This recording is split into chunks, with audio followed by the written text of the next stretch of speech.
Soy Sebastián Izquierdo y Javier Guzmán. Esto es Capitalismo Revolucionario, 1 de mayo.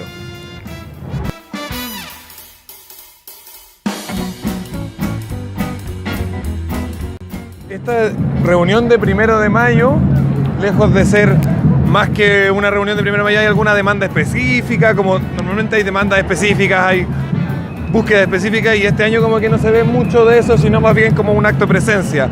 ¿Qué me podrías decir de eso? O sea, siempre el 1 de mayo está relacionado a la lucha por reivindicaciones históricas. En el caso de Chile, tiene que ver básicamente con superar un modelo económico antidemocrático, excluyente, empobrecedor, y su reemplazo por una sociedad más justa, un modelo económico más justo, más inclusivo, y también con transformaciones políticas democráticas, el cambio de la Constitución. Ojalá que ya este año podamos tener ya elecciones municipales sin el binominal, y eso es relevante. Siempre hay reivindicaciones, y en Chile no somos un país donde no haya que hacer cambios. Chile es un país donde hay que hacer importantes cambios para mejorar la calidad de vida de los chilenos y tener una sociedad más justa y democrática. Veo que lleva a Lenin ahí.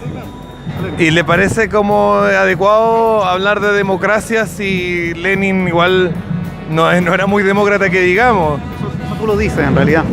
La revolución bolchevique fue una revolución que no es el tema del 1 de mayo. Acá está abierto para personas que apoyan a Lenin, que no lo apoyan, socialdemócratas, personas con convicciones democráticas amplias. Por supuesto, pero usted lo apoya. Yo lo apoyo, por supuesto, y la revolución bolchevique fue una revolución tremendamente democrática. Fue la primera revolución que permitió que hubiera mujeres ministras, por ejemplo, y donde personas que no eran de la élite pudieran ser parte de los gobiernos. Por lo tanto, fue tremendamente democrático y sí contó con el respaldo de la mayoría del pueblo ruso durante mucho tiempo.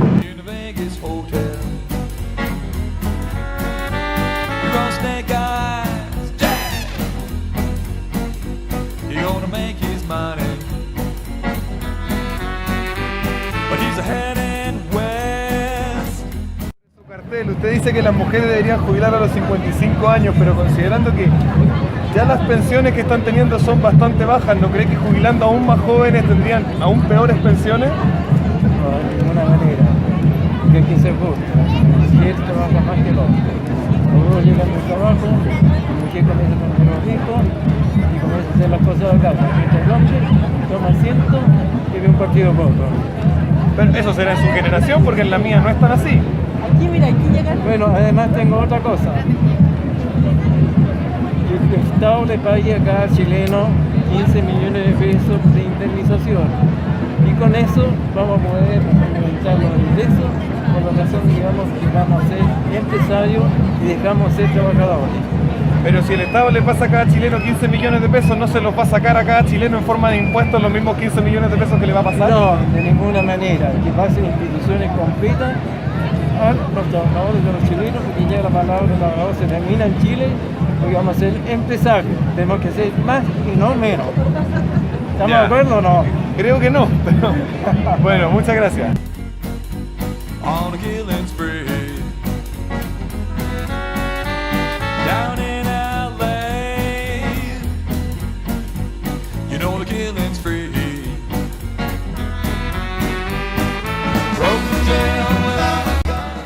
Francisco Figueroa.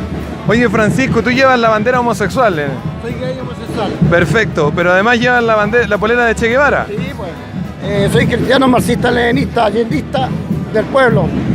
Soy de la ISM Casa Maús.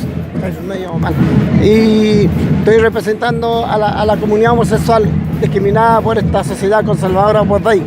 Tanto los conservadores de las instituciones como la iglesia, como la jerarquía de la iglesia católica y evangélicos conservadores. ¿Pero Che Guevara fusilaba a los homosexuales? No creo, no es tan así. No. ¿Hay evidencia histórica de que Che Guevara fusilaba a los homosexuales porque creía que era una enfermedad capitalista? Lo que yo sé y pienso que yo no sé, pero no creo que sea tan así.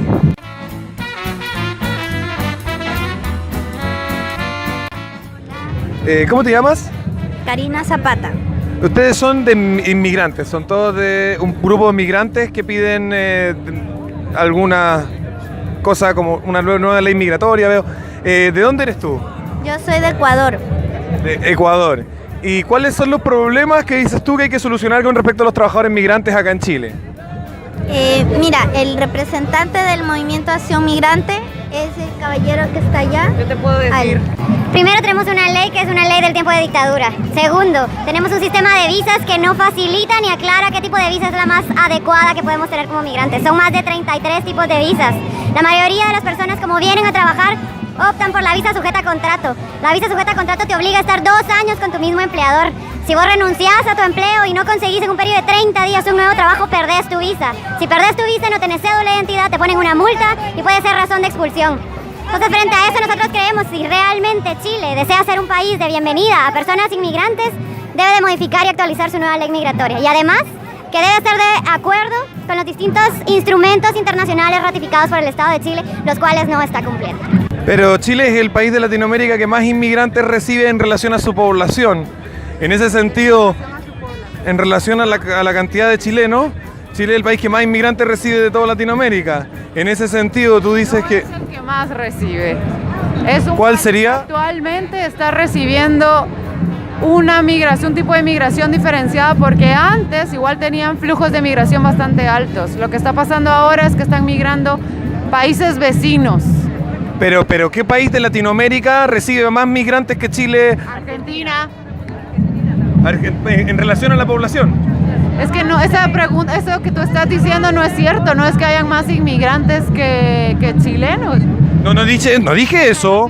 No dije eso. Estoy diciendo la cantidad de inmigrantes por habitante en toda Latinoamérica. Tengo entendido que Chile es el que tiene la mayor ratio.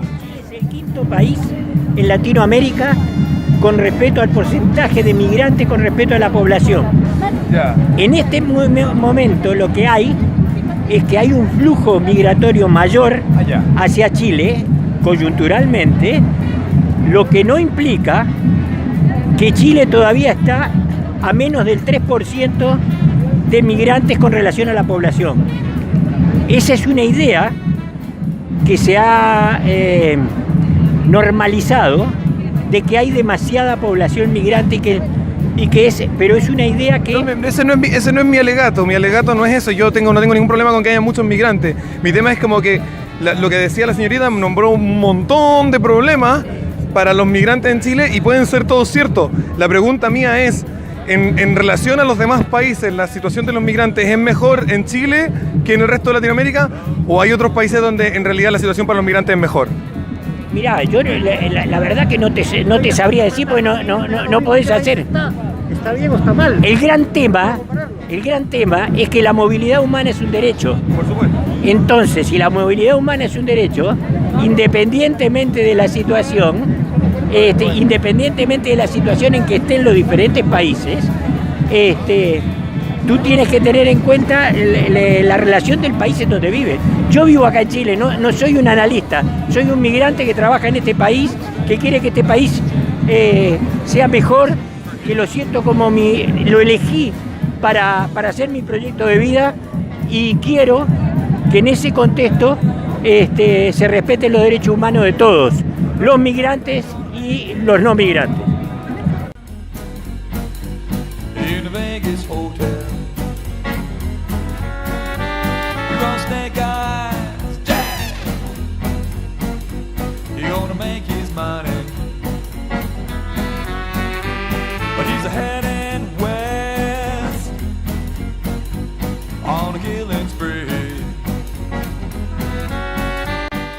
A un empresario capitalista explotándose a sí mismo y un obrero comunista apoyándolo en su emprendimiento y comprando. Ofrece el capitalismo en esta marcha del 1 de mayo. Yo me voy a comprar una pizza. Seguimos entrevistando luego.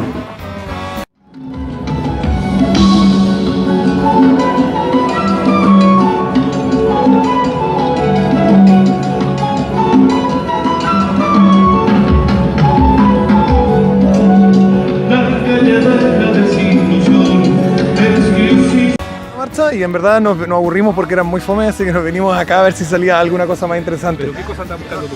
Yo quiero, porque ya no tenían ninguna demanda concreta, sino que era como conmemorar el 1 de mayo, así como por conmemorarlo. Me imagino que acá habían algunas demandas para poder conversarlas.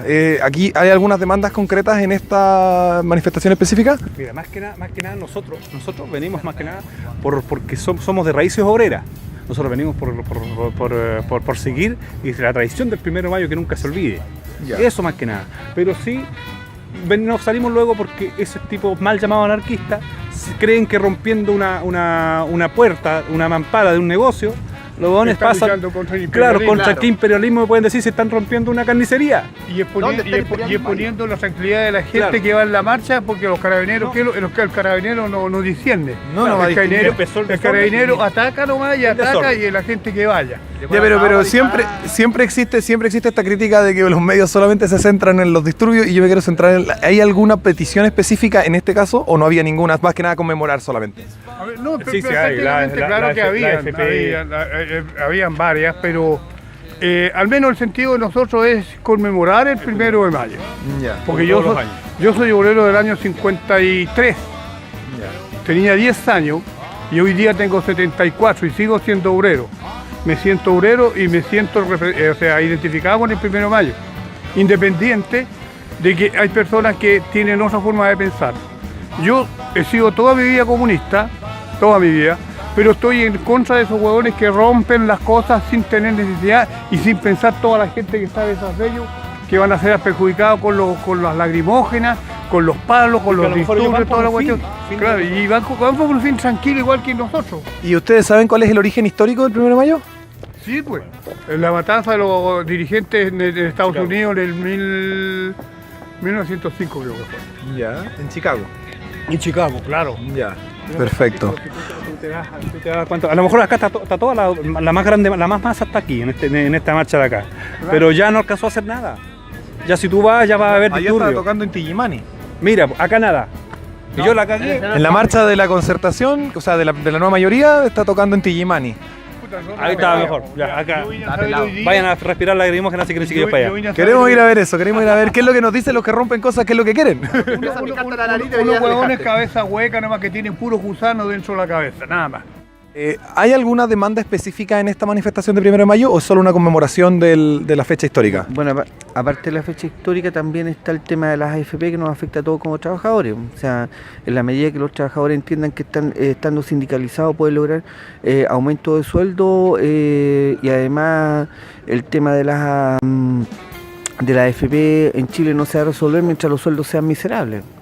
Yo he visto, y le quiero hacer una pregunta directamente con respecto a eso que usted dijo de la sindicalización, porque en países como Dinamarca, donde la sindicalización es muy alta, también los salarios han logrado mejorar producto de eso, pero al mismo tiempo eso está combinado con que las políticas públicas no se involucran en la situación sino que permiten tanto la sindicalización como a los empresarios hacer una negociación colectiva fluida.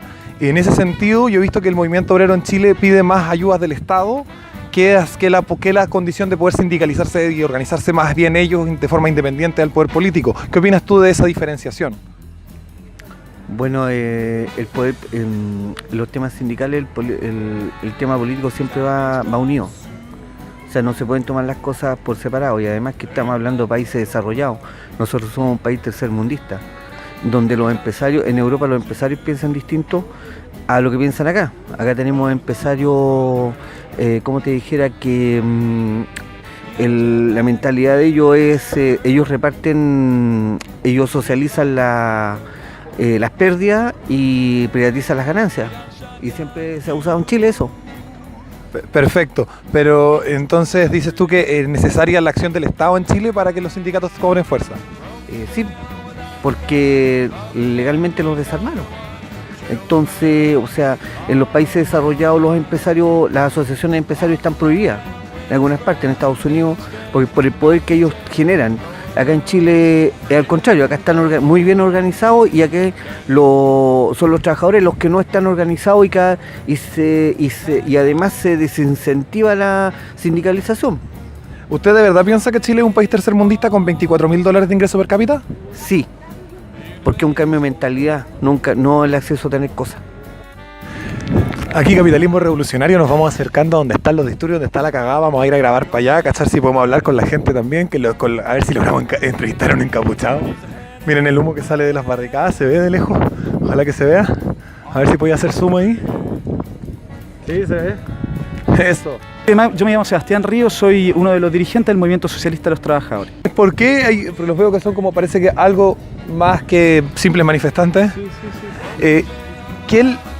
¿Cuál es la diferencia? O sea, ¿por qué ustedes decidieron marchar aparte de la marcha que fue oficial de la CUT con la nueva mayoría? Lo que pasa es que no estamos en contra, de todos los que estamos acá estamos en contra de la dirección de la CUT, no de la CUT en sí. Entonces, ¿qué representa la marcha y a la dirección de la CUT? ¿Cuál es el acuerdo? La CUT lleva mucho tiempo en un acuerdo profundo con el gobierno, de cualquier tipo de gobierno, derecha o nueva mayoría, y lo que hacen desde el punto de vista de las luchas más comunes, luchas gremiales, es o bajar los conflictos o reducirlos, actúan como un tapón, y políticamente lo que hacen es colocarse detrás de todos los gobiernos y ayudarles son un salvataje del régimen, en el fondo. Ayudan a que las crisis que tiene el gobierno, como les decía, independiente cual sea, salga adelante, o los trabajadores vayan poniéndose detrás de las reformas que realmente no nos sirven a nadie. O sea que en el fondo tú dices que sería como una oposición controlada. No somos una oposición controlada. No, ellos. Sí, es que no es una oposición propiamente tal, no. Lo que pasa es que, mira, si fuera una oposición, trabajaría levantando posiciones, movilización, o sea, lo que hace una central única de trabajadores. En el Claro, fondo. pero lo que se llama oposición controlada es cuando alguien parece ser oposición o pinta de oposición, pero en el fondo está por debajo, está afirmado del poder. Depende de lo que me decís con una oposición controlada. No, es que no lo son, mira. Hay países donde sí hay una oposición controlada, por ejemplo, hoy la CUT de Brasil. ¿Qué es lo que hace? Si sacan adelante movilización, hay una huelga general, y lo que hace la CUT es colocarse frente a la huelga general, y en esa huelga general luego controla, actúa así, desde dentro controlando. La CUT de Chile, con la dirección del Partido Comunista y el Partido Socialista, ya no es una oposición controlada. Trabaja de la mano con el régimen, y lo que hace es intentar pasar las reformas del régimen hacia los trabajadores, principalmente hacia los trabajadores, y después dentro de los conflictos representa al régimen, o sea, representa al gobierno en el fondo. No es una oposición controlada, es parte del régimen y del gobierno. Y es peor aún porque no es independiente de qué gobierno está. Nosotros estamos contra la nueva mayoría, pero reconocemos que la dirección de la CUT no solo apoya a la nueva mayoría, sino que lo hizo en la derecha en el 2011 cuando llamaron a un paro, que fue en agosto, y era el paro cuando la movilización estudiantil estaba en alza, y lo que hacen es levantar un paro que no lo convocan en ninguna parte ni lo arman. En el fondo ni siquiera actúan como oposición controlada, y lo podéis ver en el Parlamento, o sea. Yo estuve en ese paro y habían barricadas por todo Grecia, fue fuerte. El paro era un paro de trabajadores convocados por la CUT, y los estudiantes fuimos los que llenamos el paro. La CUT hizo 4 puntos distintos de reunión, lo que nunca nadie se moviliza de esa forma. 4 puntos distintos de reunión, y terminando en un acto común donde los pacos reprimieron la mitad de esos 4 actos. O sea, 2 de los 4 puntos de reunión los aparecieron reprimiendo. No es una oposición controlada. Después en el gobierno y en el Parlamento, ¿dónde está la reforma laboral? ¿Quién visa la reforma laboral? Y después, tercero, que es lo más importante, la CUT es el peor, hoy en día la dirección de la CUT es el peor aparato burocrático que intentó levantar una candidatura donde son ellos mismos, es el mismo régimen quien se las baja. No, por eso esa es la razón de esta segunda marcha. ¿Qué opinas tú del contraste? Porque allá hay una marcha muy tranquila, está tocando en Tillimani, hay un escenario y todo lo demás. Me imagino que también en la diferencia de recursos, pero además acá, al parecer, todavía no llegamos, vamos caminando, venimos de allá. O sea, vienen en la última parte. Ya prácticamente terminó. Ya, porque la otra están tocando, están en este momento en concierto y todo, pero allá, cuando salimos de allá preguntamos a Carabineros y me dijeron que aquí ya habían disturbios. La diferencia, tú dices, ¿a qué atribuyes tú que esa sea una marcha mucho más tranquila que esta? Mira, yo creo que tiene una respuesta, pero que es común, no solo a todo lo que convocan estos tipos. Lo que pasa es que lo que se reúne acá, a pesar de que tenemos muchas diferencias políticas, diferencias de método, nosotros particularmente la mayoría que nos reivindicamos de corrientes marxistas o de otro tipo, con los compañeros anarquistas que tienden a reventar muy rápido las columnas, lo principal es que acá vaya a encontrar más desorden, porque acá están justamente los sindicatos que están en lucha, acá justamente el sindicato al que no le respondieron, el tipo que ve que en la FP o la reforma de la FP no hay nada. ¿Qué esperan? Allá está la gente que está, o no la gente, allá está la dirección que está con el gobierno, entonces ¿qué va a pasar? Nadie te va a responder mal allá, nada. Sí, acá donde está la gente que salió a la lucha. El gobierno también, el gobierno protege esa columna y manda la represión acá, porque acá lo que estamos denunciando las prácticas sindicales del gobierno, como su reforma sindical, que era contra los trabajadores, por ejemplo, quitándole la hora extra.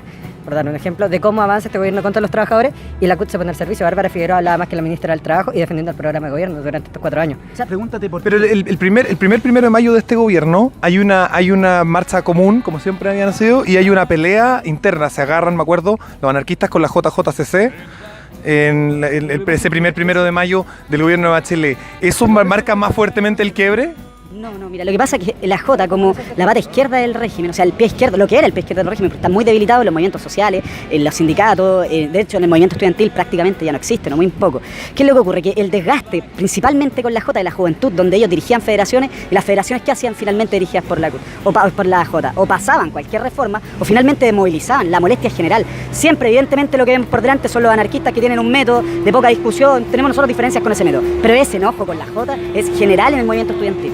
O sea, esa peleita que vieron ahí es general. De hecho, es muy difícil, y comprueben ustedes mismos si entrevistan, que la J levante una columna grande en algún lugar. O sea, el repudio es profundo, no solo desde los trabajadores, también es de los estudiantes, también es de los sectores populares. El repudio es profundo contra cualquiera que esté por apoyar el régimen. Y lo que hacen los partidos de la nueva mayoría, es justamente actuar como pata izquierda, o sea, estar dentro, no hacen oposición para nada, porque esa posición controlada, los que hemos estado en cualquier movilización, en cualquier lucha, nos damos cuenta que esa posición controlada no pasa la primera barrera de la discusión, nunca. O sea. Ya, perfecto, y eso también explicaría, según tú, esto de que pasa que la JJCC está totalmente desprestigiada dentro del mundo de la izquierda. Eso también explica un poco la baja aprobación o la alta desaprobación de, por ejemplo, de personajes como Camila Vallejo. Pero es que, espera, mira, hay personajes que son hitos. En el caso de Vallejo no es solo una desaprobación de la izquierda, es una desaprobación general. No es nada más que la Vallejo, no es nada más que la síntesis, es la expresión más clara y más contundente de que lo que hace el PC es levantar una discusión, pero luego retrocede y últimamente, o sea, al último del mismo conflicto trabaja para que o se desmovilice o se apruebe lo que está proyectando el gobierno de turno. Te recuerdo que Camila Vallejo se hizo famosa en el gobierno de derecha, en el fondo, y llevaron o intentaron llevar todo el conflicto al Parlamento. O sea, por eso el desprestigio no es solo entre la izquierda hace rato ya cachamos quién es el PC. El problema es que la gente común detesta un poco o le molesta y sabe cuáles son las prácticas de estos partidos en el fondo.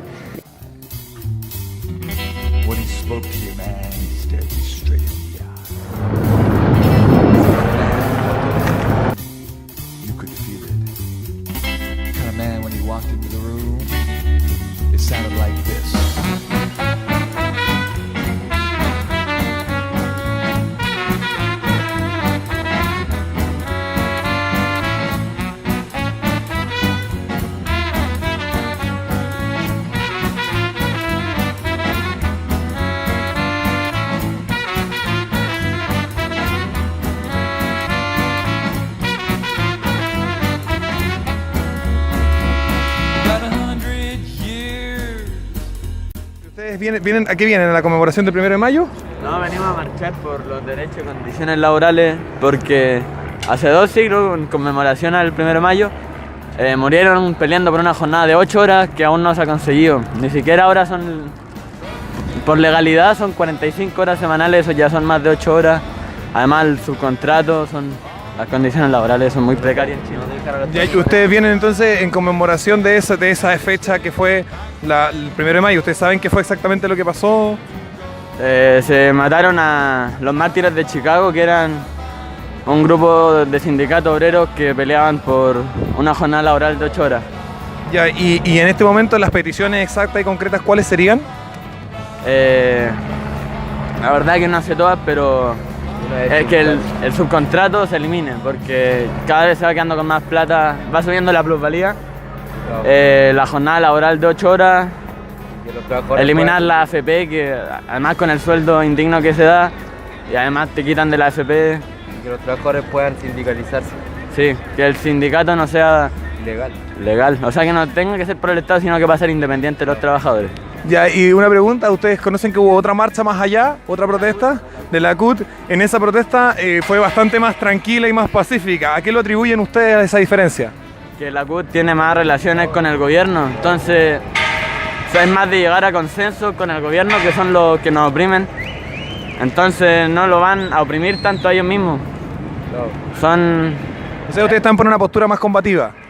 Sí, más, no de consenso, sino que se otorguen todas las peticiones a los obreros que viven aquí injustamente.